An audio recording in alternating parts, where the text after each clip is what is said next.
بسم الله الرحمن الرحيم. الحمد لله رب العالمين، وأفضل الصلاة وأتم التسليم على نبينا محمد وعلى آله وصحابته أجمعين. سبحانك لا علم لنا إلا ما علمتنا إنك أنت العليم الحكيم، وبك اللهم نستعين. اللهم افتح بخير واختم بخير واجعل عواقب أمورنا إلى خير يا رب العالمين. Bersyukur kita kepada Allah Subhanahu wa taala kerana memberi satu peluang untuk menyambung buku Bulughul Maram yang ada tulis oleh Al-Imam Ibnu Hajar Al-Asqalani, dan kita dah sampai bab nombor 4, babu al-wudu, dan hadis nombor 33.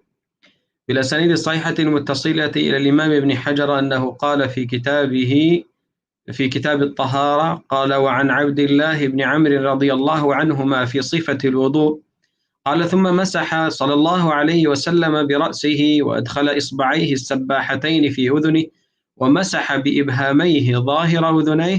أخرجه أبو داود والنسائي وصححه ابن خزيمة.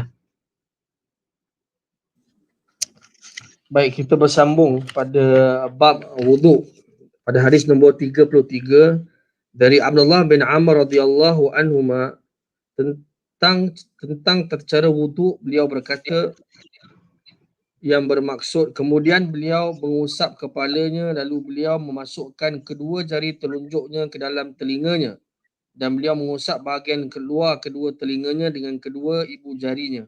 Diriwayatkan oleh Abu Daud dan Nasa'i serta disahihkan oleh Ibnu Kuzaimah. Okey, Sayyidina Abdullah bin Amr dia bagi tahu kita macam mana Rasulullah dia dia sabu telinga dia. Dia kata Rasulullah memakai dua jari, iaitu ibu jari dan lagi satu ni kalau dalam bahasa Arab kita panggil dia sababatain. Okey. Telunjuk, Ustaz. Telunjuk, ataupun di dalam hadis ini dia kata as-sabbahatain, yang kita memakai dia untuk tasbih. Okey. So, yang dua jari di sini, yang ibu jari kita akan letak dekat luar. Letak dia dekat luar. Dua-dua jari, ibu jari. Dan untuk yang as-sabbahatain yang menunjuk itu, kita akan letak di dalam. Okey. Dan kita akan gerak dua-dua dalam masa yang sama. Okey. So semua di dalam telinga apa ada belok-belok atau apa ada yang di dalam di sini, dia akan gerak dalam masa yang sama, dia akan gerak dekat luar. Kalau dekat luar, daripada atas ke bawah sahaja. Tapi kalau dekat dalam, dia akan cari mana ada yang mendalam, dia akan mula dari mendalam dan dia akan pergi dengan semua jalan yang ada di dalam telinga dia. Ni cara Rasulullah untuk sabu telinga dia. قال: وعن أبي هريرة رضي الله عنه قال: قال رسول الله صلى الله عليه وسلم: إذا استيقظ أحدكم من منامه فليستنثر ثلاثا فإن الشيطان يبيت على خيشومه. متفق عليه. وعنه: إذا استيقظ أحدكم من نومه فلا يغمس يده في الإناء حتى يغسلها ثلاثا فإنه لا يدري أين باتت يده. متفق عليه، وهذا لفظ مسلم. وعن لقيط بن صبرة رضي الله عنه قال: قال رسول الله صلى الله عليه وسلم: أسبغ الوضوء وخلل بين الأصابع وبالغ في الاستنشاق إلا أن تكون صائما. أخرجه الأربعة وصححه ابن خزيمة ولأبي داود في رواية: إذا توضأت فمضمض. Dari Abu Hurairah radhiyallahu anhu, beliau berkata Rasulullah sallallahu alaihi wasallam bersabda, apabila salah seorang dari kalian bangun dari tidurnya, maka hendaklah dia beristinsyar, yakni mengeluarkan air dari hidung setelah sebelumnya memasukkan air ke dalamnya sebanyak 3 kali, kerana sesungguhnya syaitan bermalam di lubang hidungnya. Dari Abu Hurairah. Di sini ada khilaf. Macam mana? Itu betul-betul Rasulullah atau syaitan itu dia akan tidur di atas hidung kita macam di sini betul-betul, atau itu macam satu benda yang maknawi, yang intangible. Kita dua-dua percaya syaitan macam, walaupun syaitan itu lagi besar pada hidung kita, okey, tapi kita percaya, atau boleh kata yang lagi dekat pada logik, dia akan kontrol tempat yang dekat sini. Dan itu penting kepada kita masa yang ambil wuduk, kita akan cuci di dalam hidung. Dan macam mana kita akan cuci di dalam hidung, nanti dia akan ajar kita. Tapi kita percaya syaitan dia akan tidur dekat sana. Ataupun boleh kata masa yang kita mula misalnya cuci macam tangan kita, syaitan dia akan lari daripada tangan kita. So maknanya syaitan ada di dalam badan. Ya, kadang-kadang ya dia boleh masuk. So itu kita diperlukan untuk zikir untuk jaga diri sendiri. Inna syaitana yajri min ibni Adam majrad dam. Rasulullah bersabda, sesungguhnya syaitan itu dia akan lari sama dengan darah kita di dalam badan. So dia boleh masuk di dalam badan sebenarnya. Okey. Masa yang kita cuci tangan, syaitan dia akan lari daripada tangan. Masa yang kita cuci muka, dia akan lari daripada muka. Okey. So di sini masa yang kita di dalam muka, kita kena fokus di atas hidung. Sebab ni satu channel yang dia boleh masuk ke dalam badan. Syaitan itu tak boleh masuk daripada kepala contoh atau daripada tangan, tak boleh. Dia kena masuk daripada satu channel. Apa yang channel? Hidung atau mulut atau telinga atau daripada depan atau belakang. Itu tempat yang syaitan akan masuk.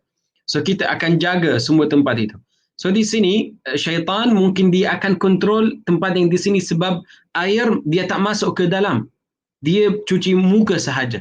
Tapi kalau kita cuci di sini, dia akan lari dan dia akan pergi ke satu tempat. Masa yang kita cuci tangan, dia akan lari ke bawah. Masa yang kita cuci kaki, dia akan keluar daripada badan. So syaitan dia tak boleh sentuh satu orang kalau dia berjaga. Selalu dia berjaga wuduk. Atau sentiasa dengan keadaan berwuduk. Nah. Dari Abu Hurairah radhiyallahu an, beliau berkata Rasulullah SAW bersabda, apabila salah seorang dari kalian bangun dari tidurnya, maka janganlah dia mencelupkan tangannya ke dalam bejana sehingga dia mencucinya sebanyak 3 kali. Kerana dia tidak mengetahui di mana tangannya itu bermalam. Muttafaq alaih, dan ini adalah lafaz Muslim. Dari Ya, Lakith di bin sini Sabirah. dia kata 3 kali itu sunnah atau lebih baik kalau dia buat. Hukum dia mandub, bukan wajib. Di dalam mazhab Syafi'i, kalau mazhab yang lain, mereka lain. Tapi kalau di dalam mazhab Syafi'i tidak wajib untuk cuci tangan walaupun daripada tidur. Okey? Kenapa? Sebab kita tidak tahu tangan kita dia bermalam dekat mana. Mungkin di atas aurat kita atau aurat isteri, mungkin ada satu najis dekat sana, dia akan pindah.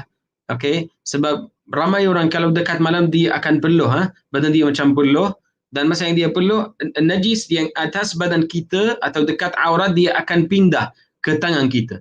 Masa yang dah pindah dan kita masukkan dia di dalam air, kita dah pindah najis daripada tangan kita ke air itu. Nah. Dari Lakith bin Sabirah radhiyallahu an, beliau berkata Rasulullah SAW bersabda, sempurnakanlah wuduk dan sela-selalah.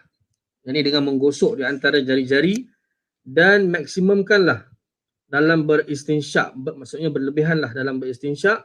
Ini memasukkan air ke dalam hidung, kecuali jika kamu sedang berpuasa, diriwayatkan oleh imam yang 4 dan disahihkan oleh Ibnu Khuzaimah. Dalam riwayat Abu Daud, apabila kamu berwuduk maka berkumurlah. Okey, sempurnakan semua wuduk kita bukan maknanya akan letak banyak air. Kalau letak banyak air, itu satu benda yang makruh yang boleh jadi haram. Ya, sebab dia akan jadi memubazir. Dan ramai orang dia fikir kalau dia memubazir untuk wuduk itu baik. Sebenarnya itu tak baik langsung. Okey. Di sini kalau kita nak sempurnakan wuduk kita atau kita nak macam meliputi semua anggota-anggota wuduk, kita kena sentuh semua anggota wuduk sama dengan air. Okey, contohnya kalau untuk muka, kita akan ambil satu tangan sahaja. Okey, satu tangan dan kita akan letak dia dekat atas. So semua air dia akan tumpah di atas muka kita. Lepas tu kita akan mula cuci. Okey, bukan yang dia akan letak muka dia di bawah pipe itu. Bukan. Ni bukan mandi, ni wuduk sahaja. So satu tangan cukup. Letak dia dekat atas, dia akan tumpah di atas muka dan dia akan mula. Semua muka dia. Itu yang sempurnakan. Bukan banyak. Dan lagi satu untuk tangan, ramai orang dia akan cuci dekat atas dan dekat tapak. Okey, dekat belakang atau tapak. Itu sahaja. Tapi dia lupa di antara dua jari. So mana dia kena fokus di atas dua. Kalau untuk tangan dia akan buat macam ni. Okey, untuk tangan. Okey. Tapi kalau kaki sama juga dia kena buat benda yang sama tapi dia memakai apa nama itu yang kecil itu daripada kiri, apa panggil dia, jari Kelingking ke manis, jari manis. ni manis. Manis kan tak silap, saya pun rasanya manis. Ni manis, rasanya ini manis. Yang paling kecil itu kelingking. Kelingking itu yang paling kecil, dia akan masukkan dia di dalam jari-jari kaki dia, kanan dan kiri. So yang daripada tangan kiri, okay, bukan yang tangan kanan. So yang daripada kiri dia akan memakai untuk dua kaki, okay. Dan yang ketiga di sini dia kata akan masukkan air di dalam hidung. Okay, macam mana dia akan masukkan dia? Dia akan masukkan dia dengan berhidung atau bernafas di dalam. So maknanya dia ambil satu tangan, itu sunnah Rasulullah untuk madmadah dan istinsyaq. Dia akan ambil satu tangan, nanti dia akan bagi tahu kita. Satu tangan sahaja, separuh untuk mulut dan separuh untuk hidung. So dia akan macam mana? Apa boleh kata doktor? Menyedut. Sedut. Dia akan sedutkan sikit air dari separuh, boleh kata separuh untuk mulut, dia akan sedut, dan untuk hidung sama juga, dia akan bernafas, dia akan buat macam ni. So semua air dia akan masuk. Kita di sini akan rasa dah sampai dekat kepala. Ya, itu sunnah Rasulullah. Wa baligh fil istinsyaq illa an takun, kecuali kalau dia puasa. Kalau puasa Rasulullah tak buat. Ya, so kita takut air dia akan masuk di dalam badan. Macam mana doktor? Ustaz, kalau yang itu dalam mazhab Syafi'i, wa balighu fi istinsyaq, maksudnya dalam mazhab Syafi'i langsung tak boleh masuk ke air dalam hidung ketika puasa atau makruh? Dengan keadaan puasa sahaja. Kalau yang biasa sekarang itu sempurna sebenarnya, baik. Kalau rasanya di dalam medik sama juga, mereka kata lebih baik kalau kita buat. Wallahu a'lam. Okey, hadis yang seterusnya, qala wa an Uthman radhiyallahu anhu anna an-nabiy sallallahu alaihi wasallam kana yukhallilu lihyatahu fil wudu', akhrajahu at-Tirmidzi wa sahahahu Ibn Khuzaimah. Dari Uthman radhiyallahu an bahawasanya Nabi SAW biasa menyela-nyelakan janggutnya dalam keadaan berwuduk, diriwayatkan oleh Tirmizi dan disahihkan oleh Ibn Khuzaimah. Okey, yang untuk untuk jangkut, kalau satu orang dia ada jangkut, dia akan masukkan semua jari dia ambil air dan cuba masukkan dia di dalam jangkut dia, daripada atas ke bawah dan daripada bawah ke atas. Okey, dua-dua arah dia akan pergi, atas dan bawah. Dan di sini kalau mengikuti mazhab Imam Syafi'i, tak perlu ambil air yang baru. So apa yang tinggal daripada cuci muka, dia akan memakai yang sama untuk jangkut dia. Qala wa an Abdullah ibn Zaid radhiyallahu anhu anna an-nabiy sallallahu alaihi wasallam utiya bi thuluthi muddin faja'ala yadluku dhira'ayhi, akhrajahu Ahmad wa sahahahu Ibn Khuzaimah.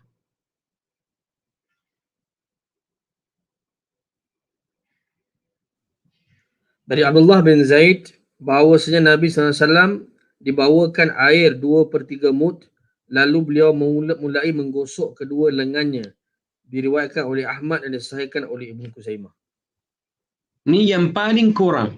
Rasulullah memakai 2/3 daripada mud itu. Mud itu kalau kita kumpul dua tangan, apa yang boleh kumpul di dalam dua tangan, itu panggil dia mud. So Rasulullah bukan satu mud yang full. Okay, mungkin kurang sikit.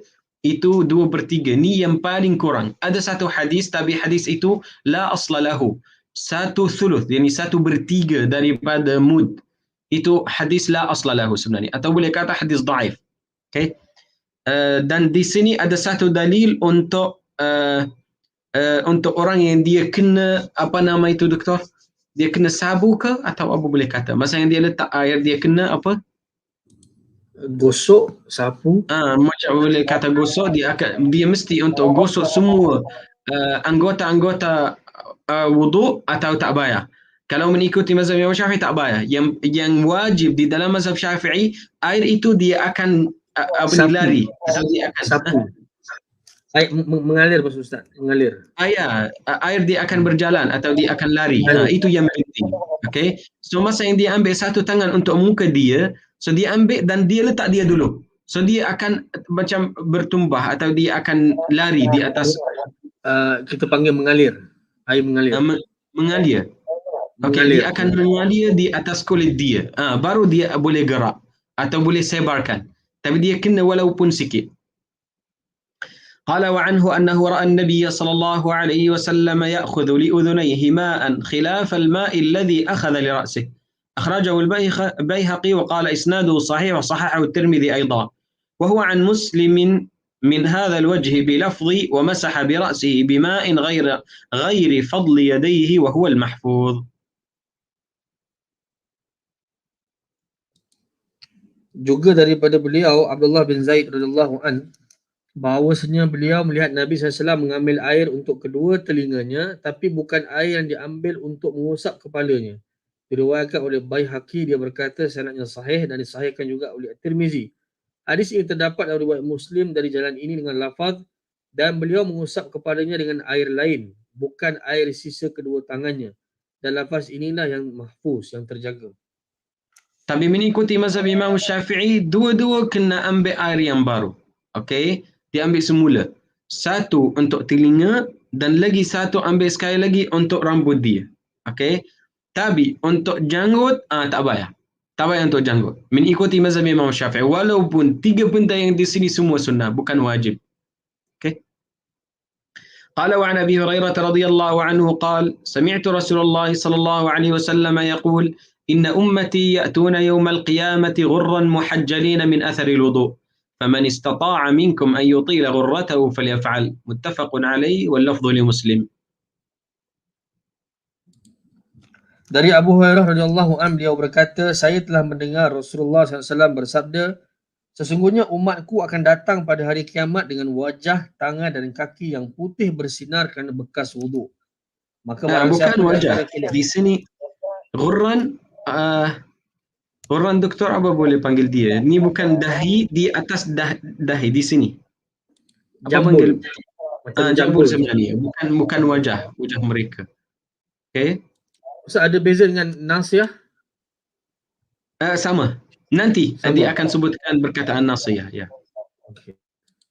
Maka barang siapa di antara kalian yang mampu memanjangkan putih sinarnya, maka lakukanlah. Muttafaq alaih, yang lafaznya adalah milik Muslim. Okey, kalau kita nak faham hadis ni, kita kena ingat kuda itu. Kuda dekat kepala dia ada satu tempat yang berwarna putih. Dan untuk kaki dia, 4 kaki dia ada warna putih itu sama. So maknanya kalau satu orang dia nak satu nur dia akan keluar daripada muka dia, masa yang dia cuci dekat sini dia akan tambah lagi. So dia akan masukkan sikit daripada daripada rambut dia. Kita panggil ubun. Ubun. Kubun. Ubun. Ubun.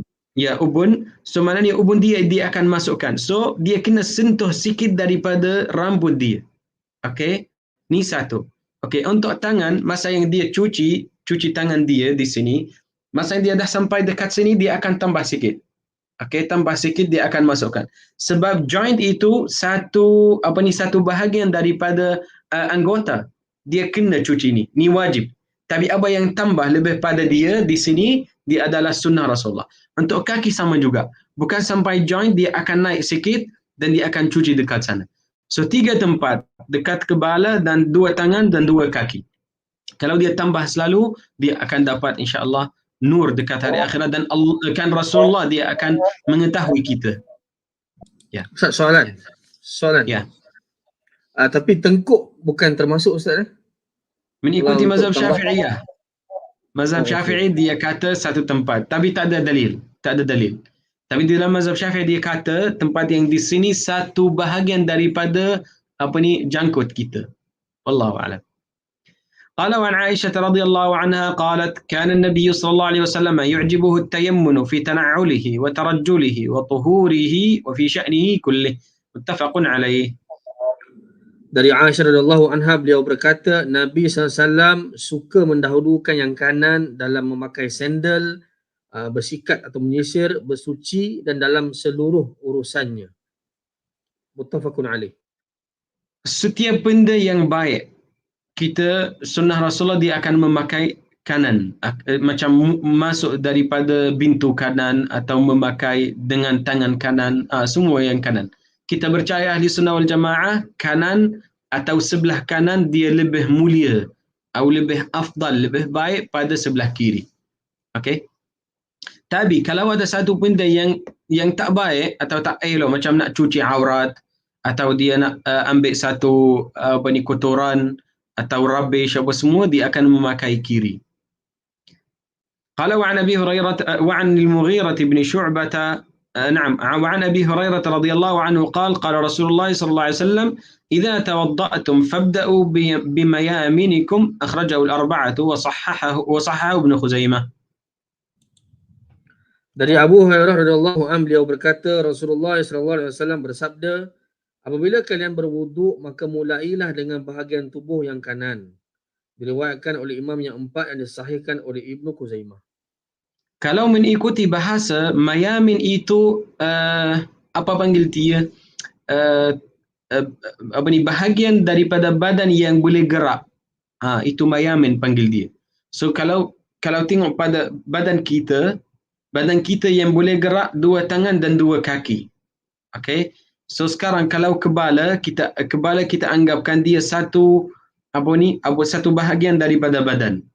Okay, walaupun boleh gerakkan dia, tapi dia adalah satu bahagian. So sekarang Rasulullah dia suruh untuk mula dengan sebelah kanan. Maksudnya kita nak ambil mandi, kita akan cuci sebelah kanan dulu, lepas tu kita akan cuci sebelah kiri. Tapi di dalam wuduk, ya sama juga, kita akan mula dengan tangan kanan, lepas tu tangan kiri. Okey, untuk muka, kita akan cuci sebelah kanan dulu, dan lepas tu yang kiri, atau macam mana? Sebenarnya, muka dan kepala atau rambut adalah satu bahagian sahaja. So, kita akan mula daripada atas. Macam yang sabu di atas rambut, dia akan pergi dan balik di dalam masa yang sama. Bukan dia akan pergi untuk kanan dulu, lepas tu balik, pergi untuk kiri dan balik. Tak. Semua, dua tangan dia akan pergi dan balik. Untuk muka sama juga. So itu yang saya bagi tahu tadi. Ambil satu tangan, letak dia dekat atas. Dia akan, lepas tu dia akan cuci. So, dekat mula-mula dia sahaja. Tak payah kanan dan kiri. قال وعن المغيرة بن شعبة رضي الله عنه أن النبي صلى الله عليه وسلم توضأ فمسح بناصيته وعلى العمامة والخفين أخرجه مسلم.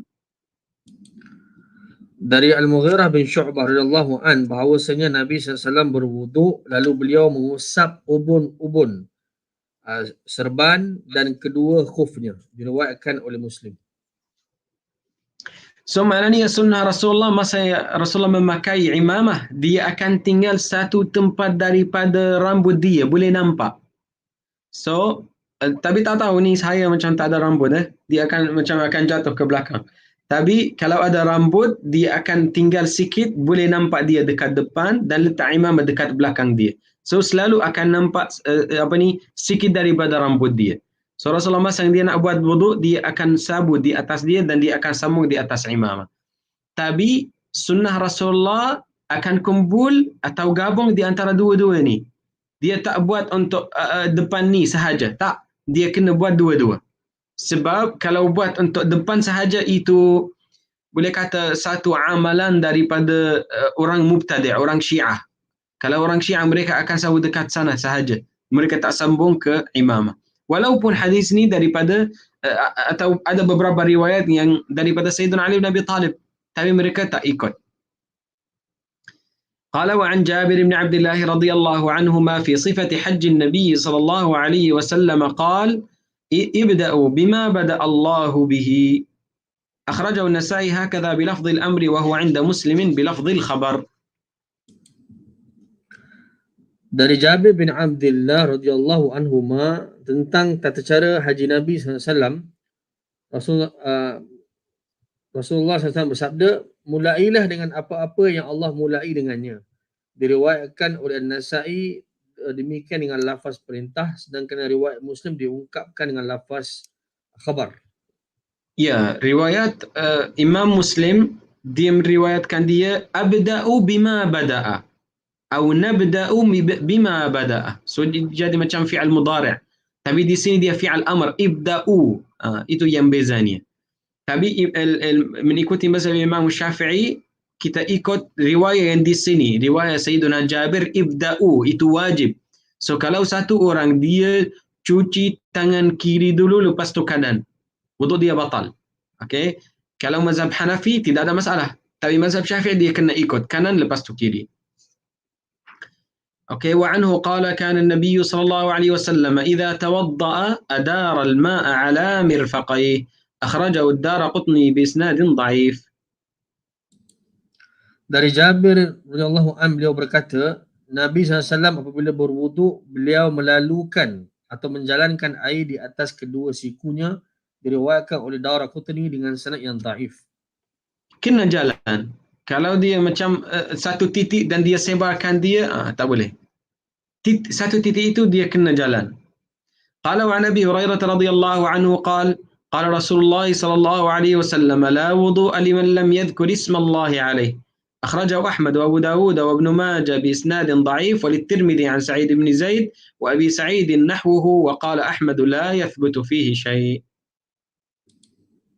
Dari Abu Hurairah radhiyallahu anhu beliau berkata, Rasulullah sallallahu alaihi wasallam bersabda, tidak sempurna wuduk bagi orang yang tidak menyebut nama Allah padanya. Diriwayatkan oleh Ahmad, Abu Daud dan Ibnu Majah dengan sanad yang dhaif. Dan Tirmizi mempunyai riwayat senada dari Sa'id bin Zaid dan Abu Sa'id, dan Ahmad berkata tidak ada satu hadis pun yang sahih dalam hal ini. Tengok, Imam Ahmad dia kata tidak ada satu hadis yang sahih. Walaupun di dalam mazhab dia, tasmiyah atau basmalah dekat mula-mula wuduk itu wajib. Kalau dia tak sebutkan Bismillahirrahmanirrahim, wuduk dia batal. So di sini ada satu thesis yang saya lupa nama orang itu, dia kumpul semua hadis yang dhaif yang Al-Imam Ahmad membina mazhab dia di atas hadis dhaif itu. Ya. So dan dekat hadis ini untuk tasmiyah di dalam mazhab Syafi'i itu tak wajib. Kalau satu orang dia terus mula dan cuci muka dia, yang paling penting niat dia sahaja di dalam hati. Lepas tu dia terus boleh mula. Okay, hadis yang seterusnya qala wa an Talhah bin Musarrif an abihi an jaddihi qala رأيت رسول الله صلى الله عليه وسلم يفصل بين المضمضة والاستنشاق أخرجه أبو داود بإسناد ضعيف. Dari Talha bin Musarrif, dari ayahnya, dari kakeknya, beliau berkata, saya melihat Rasulullah SAW memisahkan antara berkumur dan beristinsyak. Diriwayatkan oleh Abu Daud dengan sanad yang dhaif. Maksudnya Rasulullah dia akan ambil dua tangan, satu tangan untuk mulut, satu tangan untuk hidung. Okey, tapi hadis ini hadis dhaif sebenarnya. Dan Sufyan bin Uyainah masa yang dia dengar isnad yang di sini dia kata Talha bin Musarrif an abihi an jaddi, dia akan kata ايش هذا الاسناد. Dia akan apa isnad yang di sini? Mana ayahnya, mana atuknya? Sebab dia kata di sini macam tak beberapa okey. Dia boleh dengar daripada ayahnya dan atuknya dia masuk Islam atau tidak. Kita tak pasti. Ya, so hadis yang di sini hadis dhaif. Sebenarnya hadis yang sahih yang seterusnya. Kita akan baca sekarang. قال وعن علي رضي الله عنه في صفة الوضوء قال ثم تمضمض صلى الله عليه وسلم واستنثر ثلاثا ثم يمضمض وينثر من الكف الذي يأخذ منه الماء أخرجه أبو داود والنسائي. وعن عبد الله بن زيد رضي الله عنه في صفة الوضوء ثم أدخل صلى الله عليه وسلم يده فمضمض واستنشق من كف واحدة يفعل ذلك ثلاثا واتفق عليه. Dari Ali radhiyallahu anhu tentang sifat wudu, iaitu kemudian beliau sallallahu alaihi wasallam berkumur dan beristinthar 3 kali. Beliau berkumur dan beristinthar dari telapak tangan, darinya beliau mengambil air. Diriwayatkan oleh Abu Daud dan An-Nasa'i. Dari Abdullah bin Zaid tentang cara wuduk, kemudian beliau sallallahu alaihi wasallam memasukkan tangannya lalu beliau berkumur dan beristinsyaq dari satu telapak tangan. Beliau melakukan hal itu 3 kali. Muttafaqun alaih. Ya, ni dua riwayat dari Sayyidina Ali dan Sayyidina Abdullah bin Zaid. Dua-dua kata Rasulullah memakai satu tangan sahaja. Separuh untuk mulut, separuh untuk hidung. وعن أنس رضي الله عنه قال رأى النبي صلى الله عليه وسلم رجلا وفي قدمه مثل الظفر لم يصبه الماء فقال ارجع فأحسن وضوءك أخرجه أبو داود والنسائي. قال وعنه قال كان رسول الله صلى الله عليه وسلم يتوضأ بالمد ويغتسل بالصاع إلى 5 أمداد متفق عليه. Dari Anas radhiyallahu anhu beliau berkata Nabi SAW melihat seseorang di telapak tangannya terdapat seukuran kuku yang tidak tersentuh air, maka beliau bersabda, kembalilah lalu baguskanlah wudukmu. Diriwayatkan oleh Abu Daud dan An-Nasa'i. Dari Anas radhiyallahu anhu beliau berkata Rasulullah SAW pernah berwuduk dengan 1 mud dan mandi dengan 1 sa' sampai 5 mud. Muttafaqun alaih. So maknanya daripada dua hadis yang di sini kita akan faham meliputi semua anggota-anggota wuduk adalah wajib. Kalau satu orang tak sempurnakan dia semua atau tak sampaikan semua bahagian, semua tempat, semua semua bahagian dia termasukkan dia di dalam cuci, itu adalah wuduk dia batal. Okey, ni satu. Yang kedua, di sini biasanya Rasulullah kalau dia nak ambil mandi, Rasulullah diperlukan untuk 1 sa'. 1 sa' itu adalah 4 mud. So kalau kita ambil 1, 2, 3, 4 dia akan jadi sa'. Tapi di sini dia kata 5. Kenapa? Sebab yang kelima itu Rasulullah dia akan buat wuduk. Okay? So mengikuti mazhab Imam Syafi'i, kalau satu orang dia ambil mandi, lepas habis mandi dia kena ambil wuduk. Okay? Kecuali kalau dia berniat sebelum mula. Contohnya, satu orang dia nak wuduk daripada janabah yang besar, okay, hadas yang besar. Dia masuk, dia kata, saya nak hilangkan hadas yang besar, dalam masa yang sama nak ambil wuduk, dalam masa yang sama saya akan solat fardu. Kalau dia kumpul 3 niat di dalam masa yang sama boleh. Tapi kalau dia terlupa, dan kalau dekat Malaysia saya terlupa selalu, sebab kita setiap hari ambil mandi. Kalau dekat negara orang Arab, dia mungkin 2 hari, 3 hari, 1 kali sahaja. Ya. Tapi di sini sebab setiap hari kita diperlukan untuk ambil mandi, kena bawa niat itu.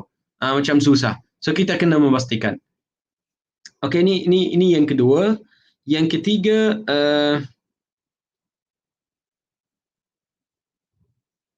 saya nak bagi tahu satu benda tapi saya lupa.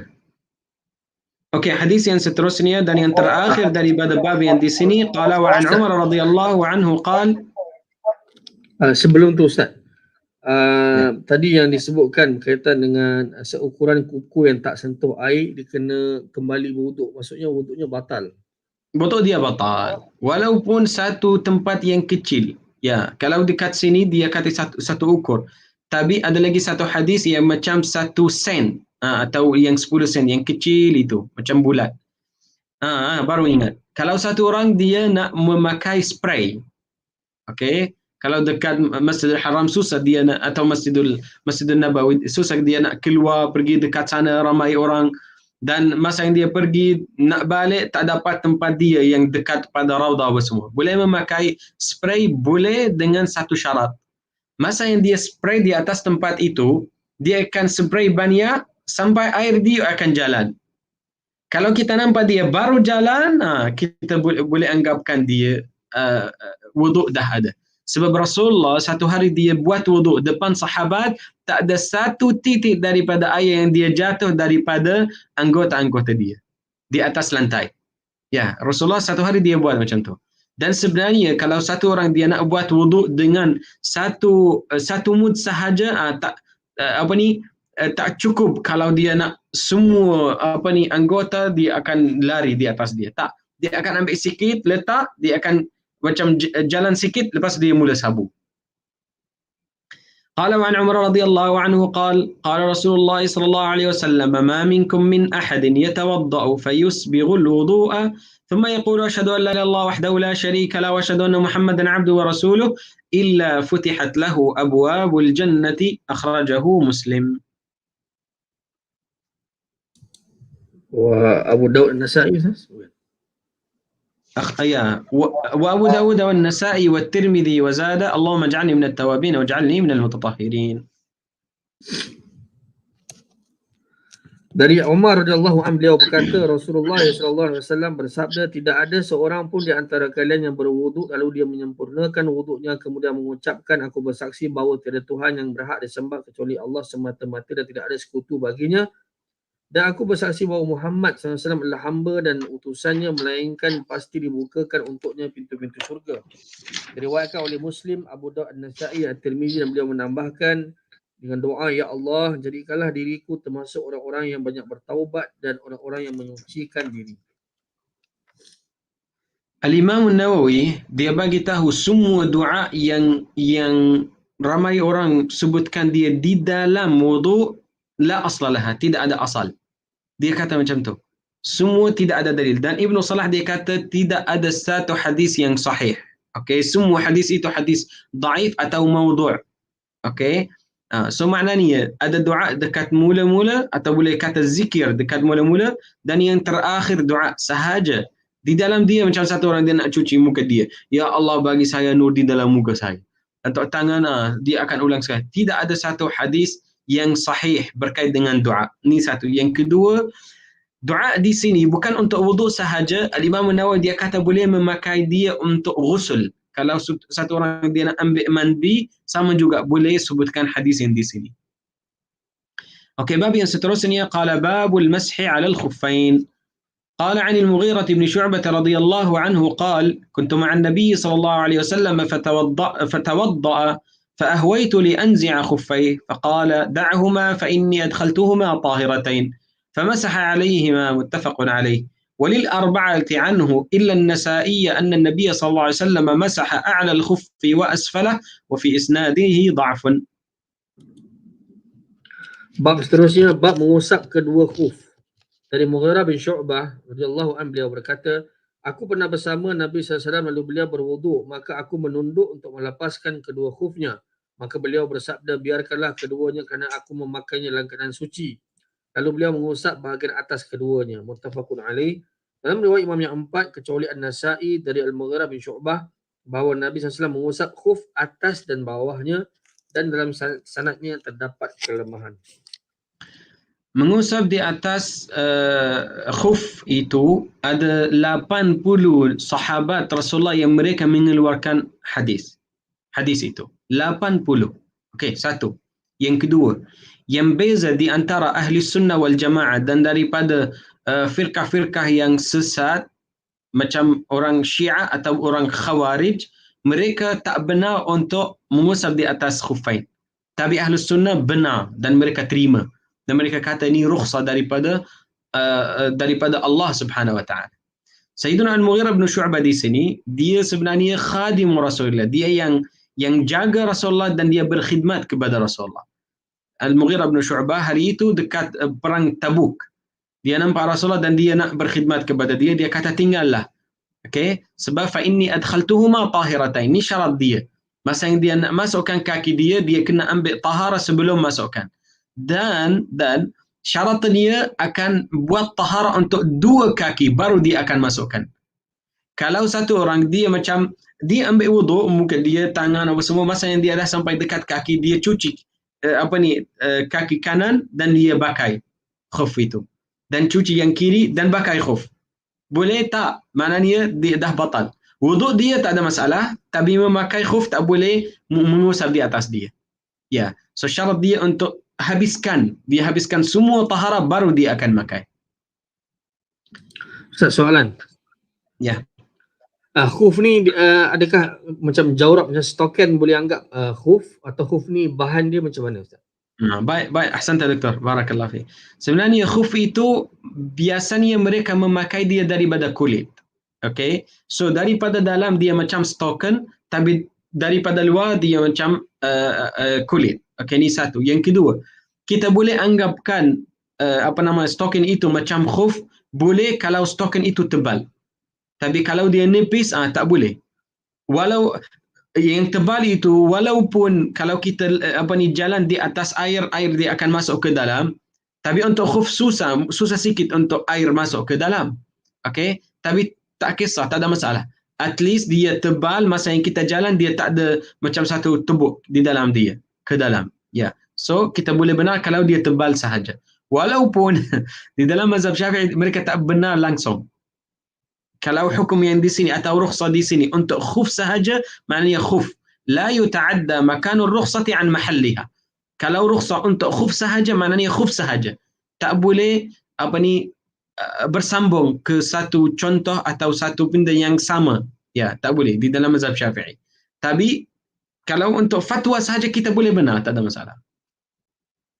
Okey, ni lagi satu macam mana kita nak mengusap di atas khuf itu. Okey, macam ni. Kita akan memakai dua tangan, kita akan masukkan dua tangan di dalam air dan keluarkan dia. Okey, dan kita pergi ke dua khuf. Tangan kanan untuk kaki kanan, tangan kiri untuk kaki kiri. Okey, mana kita akan letak dia? Ni mengikuti cara Al-Imam Syafi'i, dia ajar macam tu. Okey, saya akan ikut, kita kena buat dua-dua dalam masa yang sama. Tapi saya akan ambil yang kanan dulu, lepas tu kiri. Okey, untuk tangan, kalau ni kaki kanan dan dia nak mengusap di atas dia, dia akan letak tapak tangan kanan yang di sini di atas jari-jari kaki. Dia akan letak di sini. Okey, letak dia dekat sini. Dan lepas tu dia akan buka jari-jari dia macam tu. Kalau dia tutup, tak kira dia mengusap. Dia kena buka. So kena ada line-line atau garisan-garisan. Okey, dia letak dekat depan dan dia akan pergi ke belakang sampai betis. Okey, sampai betis. Okey, ni untuk kanan. Okey, untuk kiri. Okey, sekarang ni kaki kiri, ni tangan kiri. Tangan kiri, dia tak letak dia dekat depan. Tak. Dia akan letak tapak tangan kiri dekat belakang. Okey, dekat belakang, dan dia akan gerak dengan tengok, dan dia akan buka jari macam tu, dia akan pergi garisan-garisan ke depan. Faham? So akan buat dua-dua dalam masa yang sama. So tangan kanan macam tu dekat depan, dan ni dekat belakang. Dia akan gerak macam tu. Dua-dua ni satu ke belakang, kanan ke belakang, dan kiri ke depan. Macam tu. Ni cara dia mengikuti mazhab Imam Syafi'i. Okey, hadis yang seterusnya, qala wa an نعم قال وعن علي رضي الله عنه قال لو كان الدين بالرأي لكان أسفل الخف أولى بالمسح من أعلاه ولقد رأيت رسول الله صلى الله عليه وسلم يمسح على ظاهر خفيه أخرجه أبو داود بإسناد حسن. Dari Ali radhiyallahu anhu, beliau berkata, seandainya agama itu dengan akal semata-mata, nescaya bahagian bawah khuf lebih berhak untuk diusap daripada bahagian atasnya. Dan sungguh aku telah melihat Rasulullah SAW mengusap bahagian atas kedua khufnya. Diriwayatkan oleh Abu Daud dengan sanad yang hasan. Ya, sebab kalau kita nak ikut logik, yang dekat bawah dia yang kotor, dia yang kita jalan di atas dia, dekat atas dia macam bersih, tak ada masalah. Kenapa yang kita cuci dekat atas sahaja? Yang kena cuci dekat bawah. Ya, itu yang kadang-kadang ada beberapa masalah atau beberapa perkara di dalam agama tidak ada reason. Itu kenapa kita panggil diri sendiri adalah Muslim atau Islam. Islam kita akan bagi atau terima apa yang Rasulullah atau Allah SWT suruh kita. Kalau kita dapat reason, Alhamdulillah. Kalau tak dapat, kita ikut sahaja. Kenapa salat zuhur 4? Kenapa salat maghrib 3? Kenapa salat subuh 2? Kenapa waktu itu? Banyak soalan kenapa itu. Tapi kita orang Muslim ikut apa yang Allah suruh kita. قال عن صفوان بن عسال رضي الله عنه قال كان رسول الله صلى الله عليه وسلم يأمرنا إذا كنا سفرا ألا ننزع خفافنا 3 أيام ولياليهن إلا من جنابة ولكن من غائط وبول ونوم أخرجه النسائي والترمذي واللفظ له وابن خزيمة وصححه. Dari Safwan bin Asal radhiyallahu anhu, beliau berkata, Rasulullah SAW memerintahkan kepada kami, jika kami berpergian supaya kami tak melepaskan khuf kami selama 3 hari 3 malam, kecuali kerana junub. Akan tetapi memerintahkan untuk tidak melepaskan khuf kerana buang hajat, kencing dan tidur. Diriwayatkan oleh Nasa'i, Tirmizi, lafaz ini adalah miliknya dari Ibnu Khuzaimah, dan keduanya Tirmizi dan Ibnu Khuzaimah mensahihkannya. Okey, perkataan merintah ya'muruna di sini maknanya lebih afdal. Okey, bukan wajib mengikuti mazhab Imam Syafi'i. Okey, Imam Syafi'i kalau kita ada azimah yang kuat atau yang biasa boleh kata, dan ada rukhsah yang kita macam kurangkan dia atau satu maafkan. itu rukhsah. Kalau kita ada azimah dan rukhsah, mana yang lebih baik kalau kita ikut? Kalau kita boleh ikut azimah dengan keadaan yang boleh ambil rukhsah, itu lebih baik kalau ambil rukhsah itu.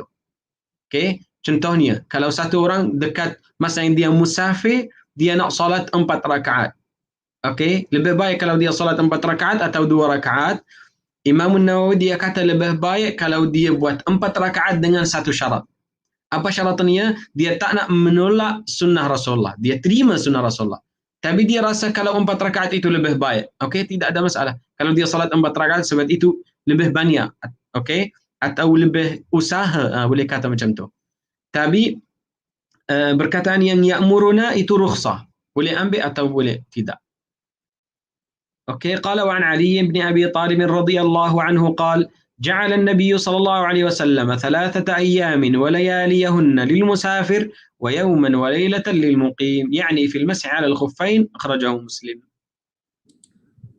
Dari Ali bin Abi Talib radhiyallahu anhu beliau berkata Nabi SAW menentukan batas 3 hari 3 malam bagi musafir dan 1 hari 1 malam bagi yang mukim, yakni dalam hal mengusap 2 khuf, diriwayatkan oleh Muslim. Ni dia bagi tahu berapa lama dia akan memakai 2 khuf. Kalau orang yang musafir 3 hari dan malam kalau tidak ada janabah, hadas yang besar. Tapi kalau hadas kecil tak payah walaupun dia tidur, tak ada masalah. Okey, 3 hari. Tapi orang yang dia duduk di dalam bandar 1 hari 1 malam, iaitu 24 jam. Okey.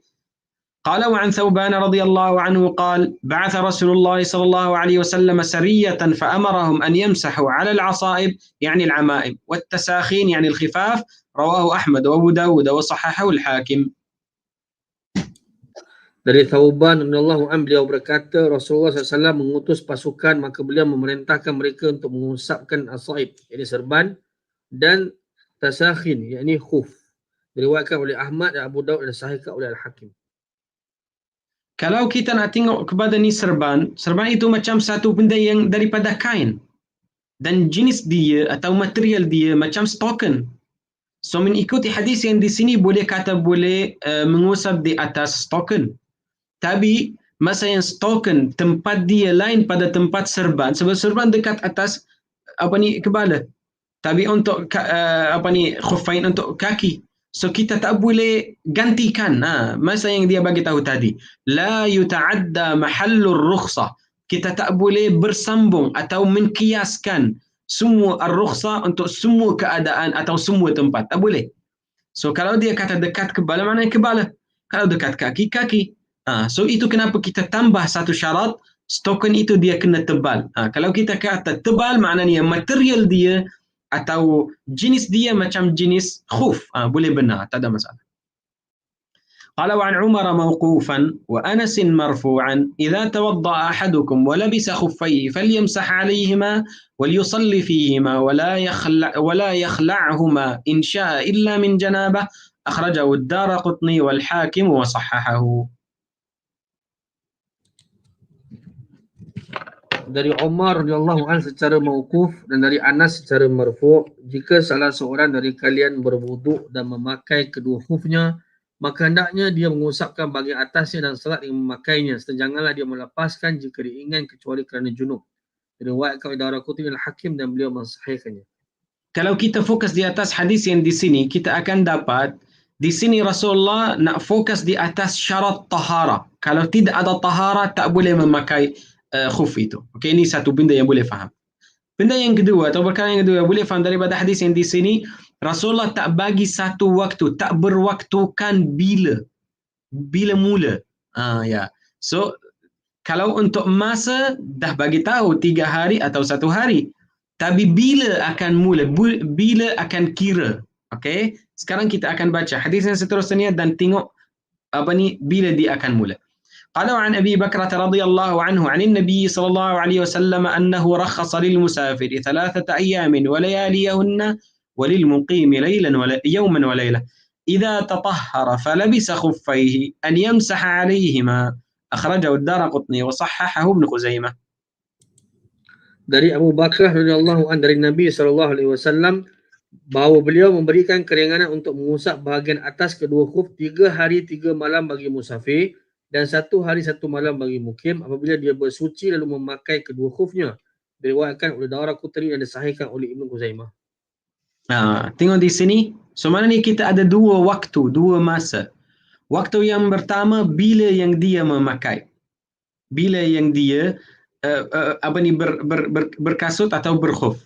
Ni waktu yang pertama. Waktu yang kedua bila yang dia buat hadas.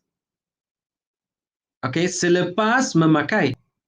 Dan waktu yang ketiga bila yang dia mula mengusap di atas khuf dia. Saya bagi satu contoh.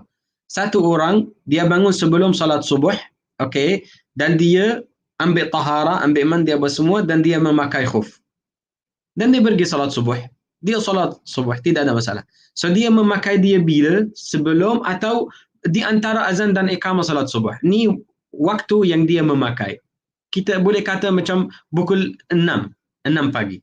Okay, lepas tu dia sambung pergi kerja apa semua, di dalam pukul 10 dia diperlukan pergi untuk tandas. Okay, masa yang dia berkencing ni waktu pukul 10.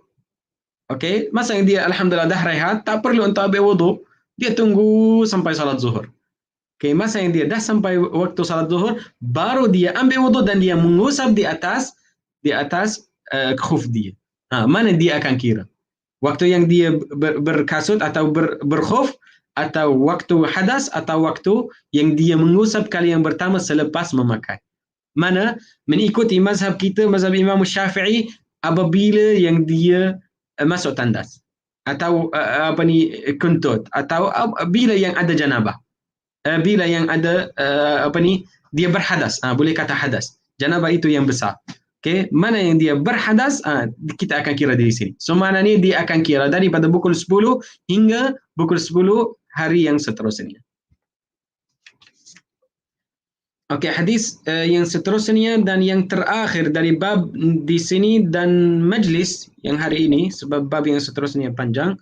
Qala wa an Ubay bin Imarah radhiyallahu anhu annahu qala ya Rasulullah amsahu 'ala al-khuffayn? Qala na'am. قال يوما قال نعم قال ويومين قال نعم قال وثلاثة قال نعم وما شئت أخرجه أبو داود وقال ليس بالقوي.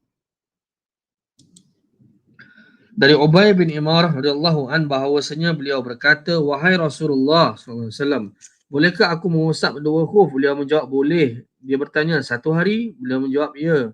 Dia bertanya lagi 2 hari, beliau menjawab ya. Dia bertanya lagi 3, beliau menjawab ya, dan terserah kamu.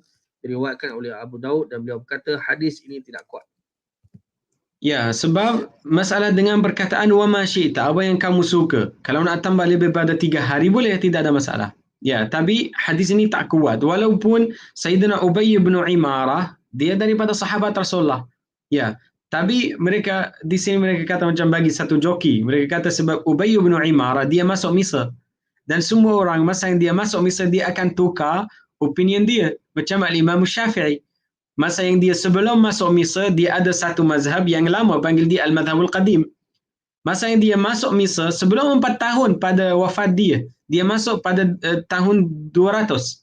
Dan dia wafat 204. So masa yang dia masuk Misr, dia nampak semua benda dia, semua pandangan dia dah tukar. So dia dapat mazhab yang baru. Dan hadis yang sebelum ni, Sayyidina Abu Bakrah, dia kata wa'an Abi Bakrah. Sayyidina Abu Bakrah sebenarnya nama dia bukan Abu Bakrah, nama dia Abdul Rahman. Tapi masa yang dia masuk Islam hari itu, dia daripada Taif, Rasulullah pergi dekat Taif dan dia buat macam satu, apa panggil dia doktor? Di dalam satu kebun, apa panggil dia? Kubu? Tak bagi mereka untuk keluar, tak boleh masuk. Kepung ataupun kita panggil siege. Apa kita panggil? Kepung. Masa yang Rasulullah dia buat benda itu dekat Castle Taif, sebab hari itu mereka ada castle. Rasulullah buat macam tu. Ni Sayyidina Abu Bakar dia masuk Islam. Dia di dalam castle itu. Tapi dia masuk Islam. Dia ambil satu bakrah, satu rule. Okay, rule itu. Dan dia dia macam bagi kepada orang Islam satu tali dan suruh mereka tangkap. Masa mereka tangkap, dia ambil satu rule itu dan dia turun kepada Rasulullah. Macam abseiling. Abseiling dan dia turun kepada Rasulullah dan dia kata asyhadu an la ilaha illallah, dia masuk Islam. Rasulullah terima daripada dia dan Rasulullah namakan dia Abu Bakar. So, lepas tu dia jadi macam kunyah dia lebih famous pada nama dia. Okey, kita akan berhenti di sini. Ya. Soalan. Tadi yang mengusap al-saib tadi, yang usap serban tadi. So serban tu dia tak kena ubun-ubun, dia sebab dia memang sapu di atas serban, dan adakah dia sama 1 hari 3 hari macam khuf juga? Tak ada masalah. Apabila yang dia berpakai. Tapi di dalam mazhab Syafi'i kita benar untuk keadaan susah. Sebab di sini masa yang Sayyiduna Thauban hari itu dia dekat perang. Dan kalau dia macam pergi perang, dia nak cepat-cepat, selalu mereka nak macam laju. So hari itu susah kalau dia nak imamah, dia akan tahu ada banyak kali dia akan ikat dia. So kalau dia nak buka, dia buat wudu. Lepas tu dia akan ikat balik. Itu macam susah. Kalau ada satu keadaan yang susah kita benar. Tapi kalau boleh buka dia, macam sekarang ada satu kopiah boleh angkatkan dia, sabu dan boleh letak. Tapi kalau ada satu imamah yang perlukan untuk bulat-bulat, itu yang susah, boleh, tak ada masalah. So ada satu reason. Kalau ada satu reason, beberapa lama-lama, tak ada masalah. Okey, insyaAllah kita akan berhenti di sini dan sambung minggu depan dengan bab yang ke-6. Subhanakallah wa hamdik, nasyhadu an la ilaha illa anta, astaghfiruka wa atubu ilaik. Wal 'asri inna fi khusr alladhina amanu wa 'amilus salihati wa tawassaw bil haqqi wa tawassaw bis sabr. Assalamualaikum warahmatullahi wabarakatuh. Jazakumullah khairan, Syekh. Assalamualaikum.